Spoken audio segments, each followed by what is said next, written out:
Seperti inilah kondisi Sarah setelah menjadi korban penyiksaan yang dilakukan oleh suaminya sendiri yang merupakan warga Timur Tengah.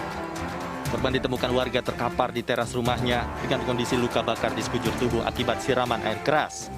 Korban langsung dilarikan ke Rumah Sakit Cianjur untuk mendapatkan penanganan secara intensif dan langsung dirujuk ke Rumah Sakit Hasan Sadikin Bandung. Menurut Ketua RT setempat, kedua pasangan ini baru menikah siri 1 bulan. Namanya Abdul Latif, itu warga negara Arab Saudi, bukan warga negara Indonesia. Suaminya teh usia 29 tahun lah. Pas saya lihat sama Pak Apip udah lihat berdua, saya lalu langsung lari ke Pak RT, kasih tahu Pak RT datang ke sini. Dikarenakan udah rusak ininya, bajunya, istri saya inisiatif ngambil kain. Belum diketahui motif pelaku dan hingga saat ini polisi masih memburu pelaku yang melarikan diri. Dari Cianjur, Jawa Barat, Muhammad Andi Ihsan, iNews melaporkan. Pemirsa, guna mengejar target vaksinasi, tenaga kesehatan di Kabupaten Tegal, Jawa Tengah bersama TNI Polri rela menembus hutan dan melewati medan ekstrim untuk menggelar vaksinasi di daerah pelosok. Dalam pelaksanaan vaksinasi itu, tim vaksinator menggandeng komunitas off-road.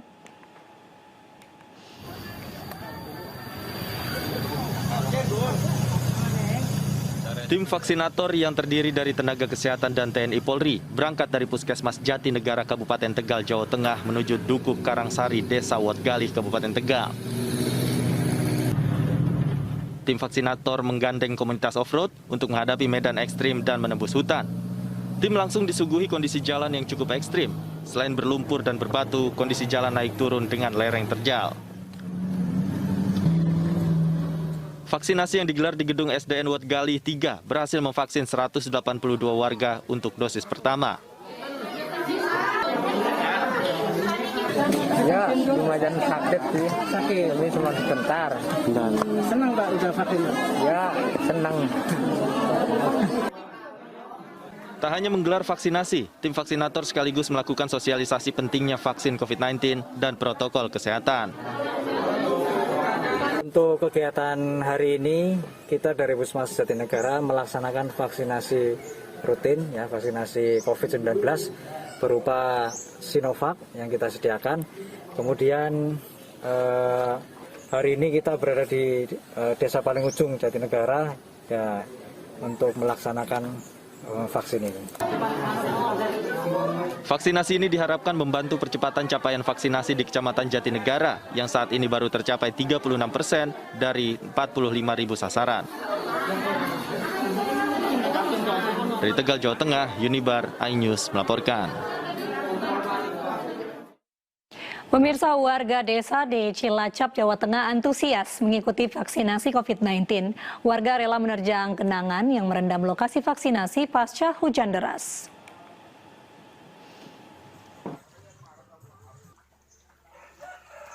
Poliklinik Kesehatan Desa Binangun, Kecamatan Bantarsari yang menjadi lokasi vaksinasi COVID-19 terendam genangan setelah Cilacap diguyur hujan deras. Genangan air merendam halaman hingga sebagian-bagian dalam klinik. Meski demikian, warga tetap antusias mendatangi poliklinik untuk divaksin. Tim tenaga kesehatan dari Puskesmas Bantarsari menyediakan 400 dosis vaksin untuk warga Dusun Binangun Baru dan Gocean. Kedua dusun tersebut merupakan daerah terpencil yang sulit dijangkau dan tergolong rendah tingkat vaksinasinya. Walaupun suasananya di wilayah Binangun Baru ini banjir, saya kira untuk kebutuhan vaksin dari Dinas Kesehatan tetap disiapkan, sehingga harapan kami untuk masyarakat antusiasnya untuk segera dalam hal ini melaksanakan kegiatan vaksin. Hingga saat ini 900.000 lebih warga Cilacap telah menerima vaksin dosis pertama, sedangkan 500.000 lebih telah mendapatkan vaksin dosis lengkap. Dari Cilacap, Jawa Tengah, Heri Susanto, iNews melaporkan. Pemirsa, MNC Finance dan MNC Guna Usaha Indonesia menargetkan adanya peningkatan pendapatan di tahun 2022 sebesar 35%. Target ini dapat dicapai melalui peningkatan kualitas produk, distribusi pemasaran, serta memperkaya SDM unggul yang inovatif.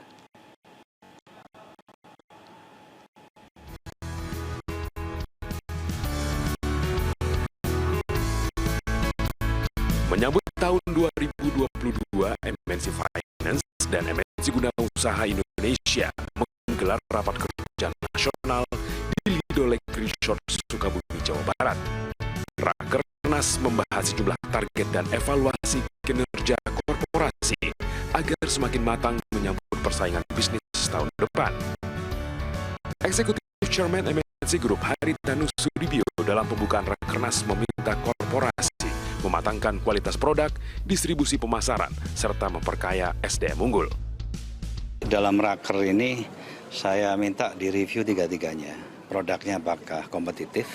Ya karena kan mereka juga bersaing dengan yang lain. Kemudian yang kedua, distribusinya dimaksimalkan. Tidak tergantung cabang saja, tapi juga melalui kemitraan. Kemudian promosinya juga harus mengena sasaran. Kemudian memaksimalkan ekosistem grup juga. Kalau semuanya sudah terpenuhi, ya tinggal leadership dan tim yang kuat yang mengeksekusi dari bisnis model ini. Khususnya di ulang tahun yang ke-32, selamat untuk seluruh tim dari MNC Finance dan sukses selalu.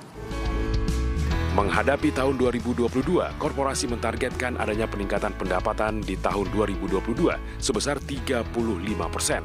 Target ini akan dicapai dengan inovasi pembiayaan kredit yang go digital. Yang kami biasa pakai namanya bank kredit, itu akan kami launch lagi untuk mempermudah masyarakat yang memang mau membutuhkan pendanaan dari MNC Finance. Lebih gampang dari mana aja mereka bisa apply. Terus juga dari arahan Pak Hari mengenai pemilihan produk dan juga untuk orangnya juga mesti ditingkatkan lebih baik lagi. Dalam Rakernas yang berlangsung selama 2 hari ini, juga dirayakan hari ulang tahun ke-32 MNC Finance dan MNC Guna Usaha Indonesia. Tim Liputan iNews melaporkan.